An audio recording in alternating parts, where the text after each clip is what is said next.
Welcome back to Acting Scared. Tonight, we're taking a look at Bloody Axe Wound. Bloody Axe Wound is a 2024 American horror comedy slasher film written and directed by Matthew John Lawrence. It stars Sari Aramburo, Molly Brown, Billy Burke, and Jeffrey Dean Morgan. The film follows teenager Abby Bladecut through her coming-of-age journey as the daughter of famous serial killer Roger Bladecut.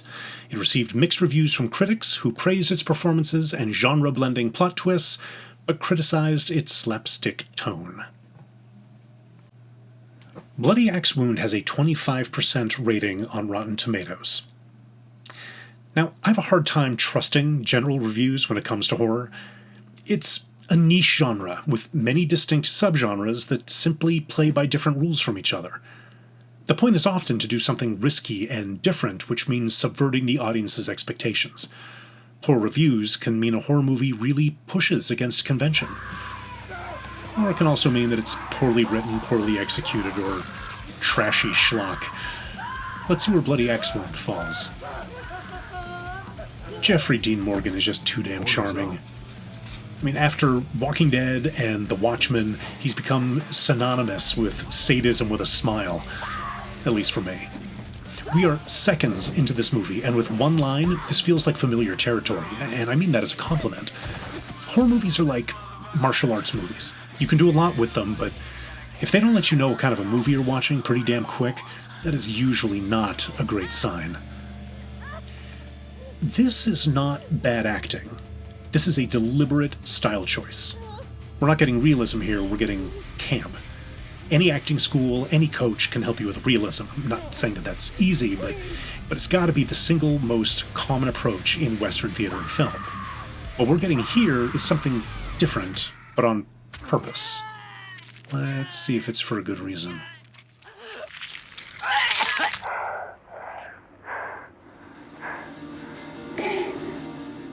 Okay, there we go. Immediately answered. See? On purpose. Dude is living the dream. Reporting live from the scene of the 11th victim this month. A string of unsolved murders going back decades. You see, in my town of Clover Falls, real-life massacres have been put on tape and packaged for decades. And while some dads fix toilets or drill holes in people's teeth, my dad terminates teens. Roger Bladecut. Maybe you've heard of him. He's a legend in the biz. At least he was. Sales are down, and the old man isn't getting any younger. I'm ready to step in and shake things up. Let the old man finally retire. But Dad won't have it. Okay, I've already watched this movie a few times, and I still don't know if I understand this world. The whole real murders turned into horror movies to be sold, but everybody knows and it's a real business thing. Inventive, but I don't know. But this is out of scope. I'm not here to argue quality of story here. But if there's a simple explanation that just went over my head, please let me know in the comments. From the twisted mind of Butch Slater. Orders out. Hey, Pops. You wanted to see me? Yeah. No reaction to Zombie Dad being Zombie Dad. Normal father-daughter stuff. World building. No? Any good? I haven't had a chance to watch the whole thing yet. It's this first scene I can't get past. Surprise cameo that Mackenzie brought to my attention. Fudge bucket? What's that? You said a cameo? That's right.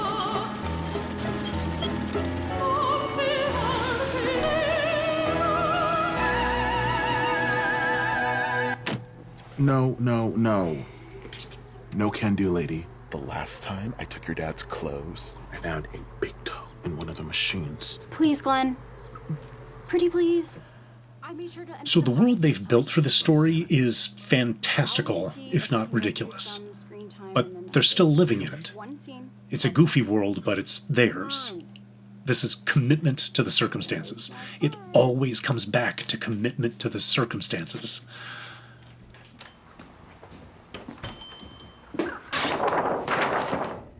son of Blade Cut?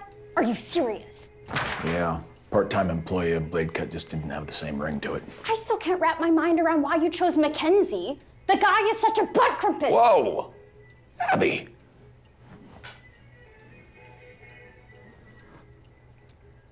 Sorry, Grandma. I just love that they're talking about literal murder, but don't want to show bad manners in front of corpse grandma. Channels are down. We're barely staying afloat month to month. With that title alone, we could move at least 100 copies in pre-sales.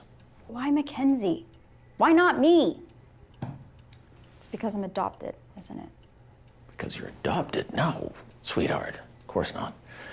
It's because you're a girl. What? Ready to take Sorry. the plunge? Rule 1.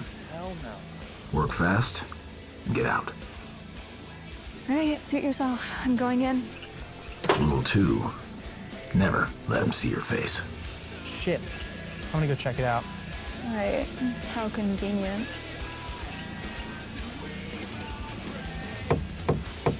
Hello? And rule 3. Give the people a show. Who's there?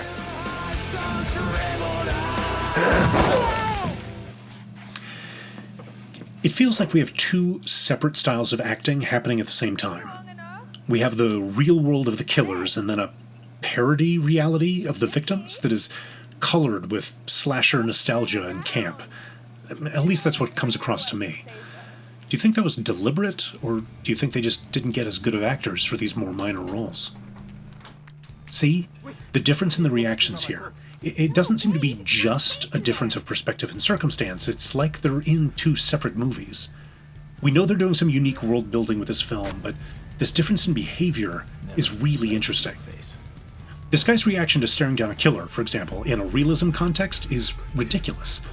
But is escape or fighting back not an option? Is his behavior bound to his role as a victim? I mean, look at his eyes. This is good. However, there's also the chance that there's nothing meta happening here, that this isn't taking horror tropes to a new place, and in that case they may have simply overshot the camp. What do you think is happening here? I'm legitimately curious if I'm onto something here, or if I'm just too much of a fan of this stuff.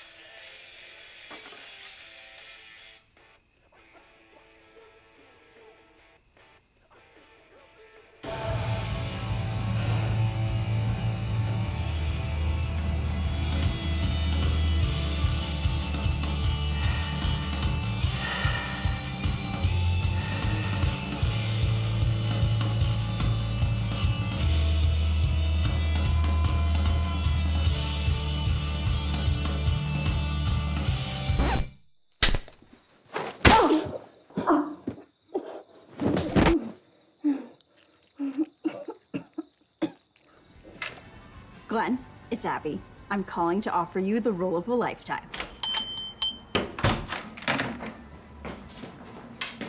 What the freak?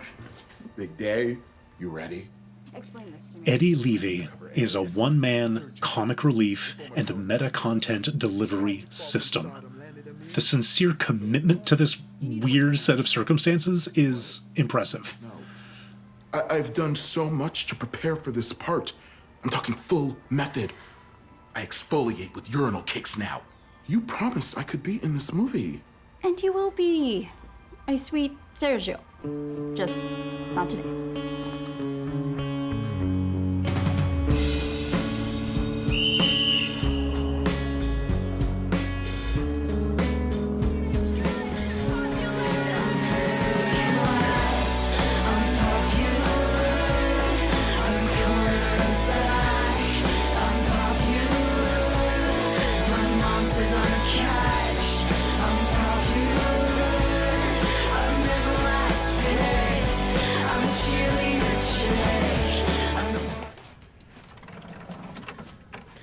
See?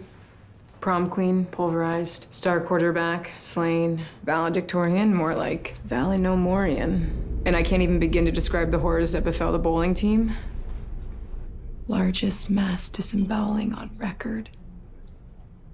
Dang. Yeah. And that was just last year.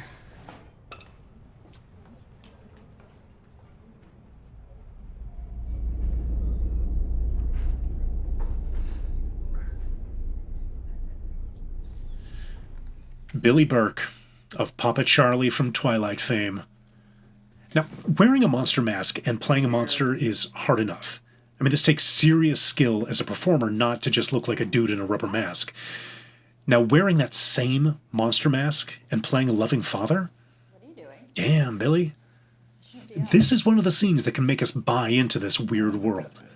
This isn't just a slasher film. They're telling stories. Time flies, huh? Oh, I found your first knife, too.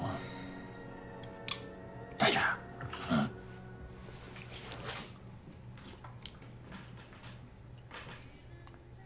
Where have you been? Out? Until 3 in the morning. Yeah. Not like I have a curfew. Because I called Glenn.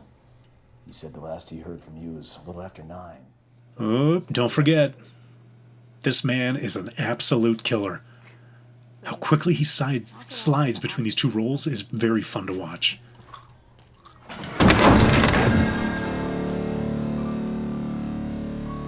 The more you get to know them, the closer you get. The harder it will be to do your job.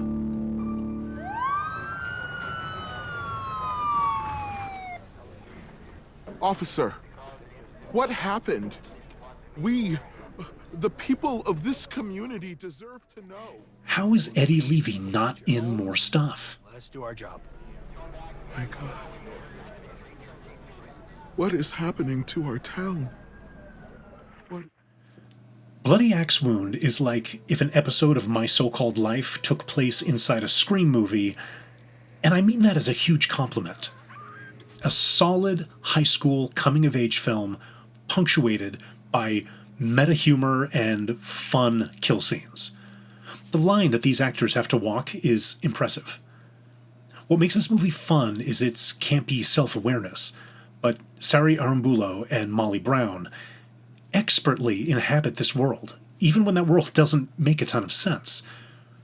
One of the major acting challenges in horror, especially when there's any kind of fantastical or supernatural element involved, is incorporating this impossible element into the world of the characters so that you can react in a truthful way. Bloody Axe Wound drops its actors into an impossible world. Zombie Dad? Normal. Murdering teens to pay the bills with the video sales revenue? Almost boringly routine. The relationships become the focal point in this slasher-based reality, making us care about these characters more than you would think when the title is Bloody Axe Wound. Needless to say, I'm a fan of this movie. If you're a deep horror fan, this might be a little tame, but the Easter eggs and meta-references are a lot of fun. And this is a movie you can watch with non-horror fans to try to bring them into the fold. Thanks for watching, everyone. If you think I've completely missed the point with this one, feel free to insult me in the comments. If you have a recommendation for a horror flick with either great or regrettable acting, let me know, and I'll add it to the list. And I'll see you next time.